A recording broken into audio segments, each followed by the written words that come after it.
আসসালামু আলাইকুম ভিউয়ার্স, আশা করি আল্লাহর রহমতে ভালো আছেন। আজকে আমি আপনাদের সাথে শেয়ার করব চিকেন বিরিয়ানি রেসিপি।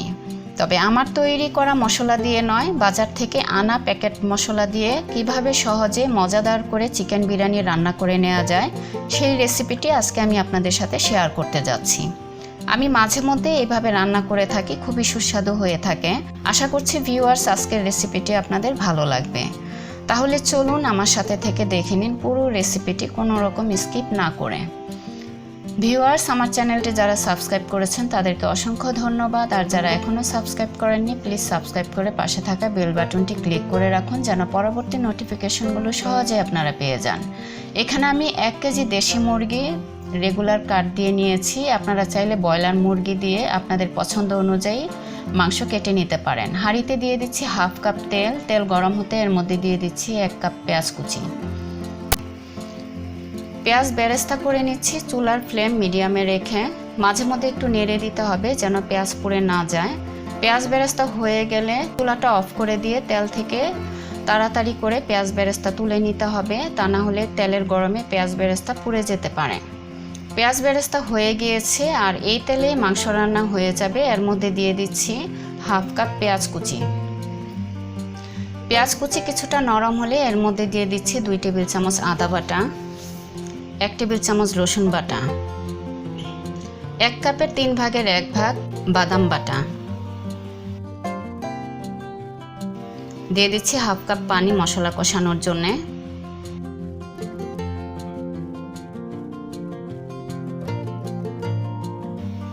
একটু নেড়ে এর মধ্যে দিয়ে দিচ্ছি স্বাদমতো লবণ।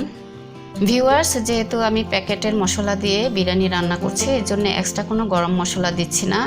আর 1 কেজি মাংস আর 700 গ্রাম পোলাও চালের জন্য এখানে আমি 5 টেবিল চামচ বিরিয়ানির মশলা নিয়েছি। বিরিয়ানির মশলা ভালো করে কষিয়ে এর মধ্যে দিয়ে দিচ্ছি মাংস দিয়ে মাংস ভালো করে কষিয়ে নিতে হবে। 5 থেকে 6 মিনিট ধরে মাংস কষিয়ে নিতে হবে। দিয়ে দিচ্ছি হাফ টেবিল চামচ পোস্তদানা বাটা, দিয়ে দিচ্ছি হাফ কাপ টক দই পোস্তদানা বাটা দিয়ে আরও একবার ভালো করে নেড়ে মাংসের সাথে মিশিয়ে নিতে হবে। এ সময় চুলার ফ্লেম রেখেছি মিডিয়াম এবং লো ফ্লেমের মাঝামাঝি। যেহেতু মাংস থেকে প্রথম দিকে পানি উঠতে একটু সময় লাগে, এই জন্য চুলার আঁচটা একটু কমিয়ে মাংস কষিয়ে নিতে হবে। ঢাকনা দিয়ে ঢেকে 5 থেকে 6 মিনিটের মতো মাংসটা কষিয়ে নিচ্ছি। এর মাঝখানে আরও একবার নেড়ে দিয়েছিলাম, যেহেতু বাদাম বাটা ব্যবহার করেছি নিচে যেন লেগে না যায় এই জন্যে নেড়ে দিতে হবে। মাংস কষানো হয়ে গিয়েছে আর মাংস রান্না করার জন্য খুব বেশি পানির প্রয়োজন নেই। মাংস সিদ্ধ হয়ে যায় সেই পরিমাণ পানি দিয়ে মাংস রান্না করে নিতে হবে। এখানে মাংস সিদ্ধ হওয়ার জন্য আমি 1 কাপ পানি ব্যবহার করছি। ভিউয়ার্স, মাংসের মধ্যে খুব বেশি ঝোল রাখা যাবে না, মাখা মাখা ঝোল যেন থাকে মাংস সিদ্ধ হয়ে যাওয়ার পর, সেটি খেয়াল রেখে পানি দিয়ে দিতে হবে। দিয়ে দিচ্ছি 5টি কাঁচামরিচ দিয়ে নেড়ে ঢাকনা দিয়ে ঢেকে রান্না করে নিচ্ছি। ঢাকনা খুলে আরও একবার নেড়ে দিচ্ছি।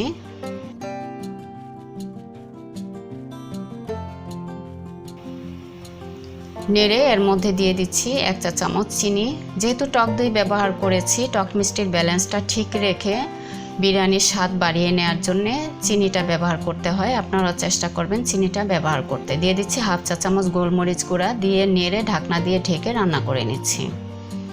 এ সময় চুলার ফ্লেম রেখেছি মিডিয়ামে, চুলার আঁচ মিডিয়ামে রেখে রান্না করে নিতে হবে। সবশেষে দিয়ে দিচ্ছি পেঁয়াজ বেরেস্তা, দিয়ে দিচ্ছি 1 চা চামচ গোলাপ জল, 1 চা চামচ কেওড়া জল। ভিউয়ার্স, আপনারা চাইলে শুধু কেওড়া জল বা গোলাপ জল ব্যবহার করে রান্না করে নিতে পারেন। কেওড়া জল, গোলাপ জল, পেঁয়াজ বেরেস্তা দেওয়ার পর ভালোভাবে মাংসের সাথে নেড়ে মিশিয়ে নিতে হবে। ঢাকনা দিয়ে ঢেকে রান্না করে নিচ্ছি 3 থেকে 4 মিনিট। মাংস রান্না হয়ে গিয়েছে। ভিউয়ার্স, দেখতেই পাচ্ছেন মাংসের মধ্যে খুব বেশি ঝোল নেই, মাখা মাখা ঝোল আছে। আর মাংস ঠান্ডা হয়ে গেলে ঝোলের পরিমাণ আরও কিছুটা কমে আসবে। চুলাটা অফ করে দিচ্ছি, চলে যাচ্ছি পোলাও রান্না করতে। এর জন্য হাঁড়িতে দিয়ে দিচ্ছি হাফ কাপ তেল। আমি সরিষার তেল ব্যবহার করছি, আপনারা যে কোনো খাবার তেল ব্যবহার করতে পারবেন। তেল গরম হতে এর মধ্যে দিয়ে দিচ্ছি হাফ কাপ পেঁয়াজ কুচি, দিয়ে দিচ্ছি 4টি লবঙ্গ, ফেটিয়ে রাখা 5টি এলাচ, 4টি দারচিনি, 2টি তেজপাতা। মশলা দিয়ে কিছুক্ষণ নেড়ে ভেজে নেওয়ার পর এর মধ্যে দিয়ে দিচ্ছি স্ট্রেনারে রেখে পানি ঝরিয়ে নেওয়া চাল। চাল ভালো করে ভেজে নিতে হবে।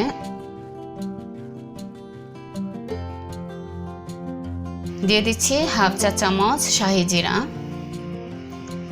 চাল ভাজা হয়ে গেলে চালে ঝনঝন শব্দ হয়। যখন ঝনঝন শব্দ হবে তখন বুঝে যাবেন চাল ভাজা হয়ে গিয়েছে। চাল ভাজা হয়ে গিয়েছে, এর মধ্যে দিয়ে দিচ্ছি চালের ডাবল পানি।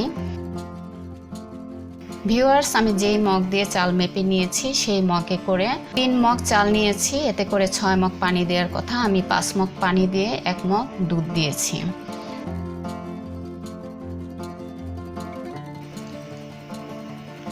দিয়ে দিচ্ছি এর মধ্যে স্বাদ মতো লবণ। ভিউয়ার্স, লবণটা দেওয়ার পর বলক আসার পর আপনারা একটু চেখে দেখতে পারেন মুখে লবণ লাগে কিনা। মুখে যদি খুব বেশি লবণ লাগে বুঝে যাবেন এই লবণে পোলাও রান্না হয়ে যাবে। যেহেতু মাংসে লবণ দেওয়া আছে এই জন্য লবণটা একটু বুঝে দিতে হবে। চাল 80% সিদ্ধ করে নিয়েছি। এখান থেকে অর্ধেক পোলাও আমি একটি ডিশে তুলে নিচ্ছি, আর অর্ধেকটা রেখে সমান করে এর উপরে ঢেলে দিচ্ছি রান্না করা মাংস। ভিউয়ার্স, দেখতেই পাচ্ছেন মাংসে খুব বেশি ঝোল নেই, মাখা মাখা ঝোল আছে। বেশি ঝোল থাকলে বিরিয়ানি নরম হয়ে যেতে পারে, এই জন্যে মাখা মাখা ঝোল রাখার চেষ্টা করবেন। চারদিকে সমানভাবে মাংস ছড়িয়ে এর উপরে বাকি পোলাওগুলো ঢেলে দিচ্ছি। চারদিকে সমানভাবে পোলাও বিছিয়ে দিতে হবে যেন কোথাও কম বেশি না হয়। ভিউয়ার্স, এই সময় আপনারা চাইলে কিশমিশ বাদাম আপনাদের পছন্দ অনুযায়ী উপকরণ দিয়ে নিতে পারেন, তবে আমি সবসময় যে সমস্ত উপকরণ ব্যবহার করি সেভাবেই আজকে আপনাদের সাথে শেয়ার করছি। দিয়ে দিচ্ছি এর মধ্যে 4-5টি কাঁচামরিচ, দিয়ে দিচ্ছি হাফ টেবিল চামচ কেওড়া জল, হাফ টেবিল চামচ গোলাপ জল, দিয়ে দিচ্ছি ফুড কালার। ফুড কালারটা অপশনাল, আপনারা চাইলে স্কিপ করতে পারেন। দেখতে সুন্দর দেখায় এজন্য ফুড কালার ব্যবহার করছি, এতে করে স্বাদের কোনো পার্থক্য হয় না। দিয়ে দিচ্ছি 2 টেবিল চামচ ঘি। ঘিটা সবশেষে দেওয়ার চেষ্টা করবেন, এতে করে ঘিয়ের ফ্লেভারটা চমৎকার আসে। দিয়ে দিচ্ছি কিছু পেঁয়াজ বেরেস্তা। ঢাকনা দিয়ে ঢেকে একদম লো ফ্লেমে দমে রান্না করে নিচ্ছি 10 থেকে 15 মিনিট। 10 মিনিট পর চাল ফুটে গেলে এভাবে নেড়ে মাংস এবং পোলাও একসাথে মিশিয়ে নিতে হবে। ভিউয়ার্স, দেখতেই পাচ্ছেন বিরিয়ানিটা কতটা ঝরঝরে হয়েছে।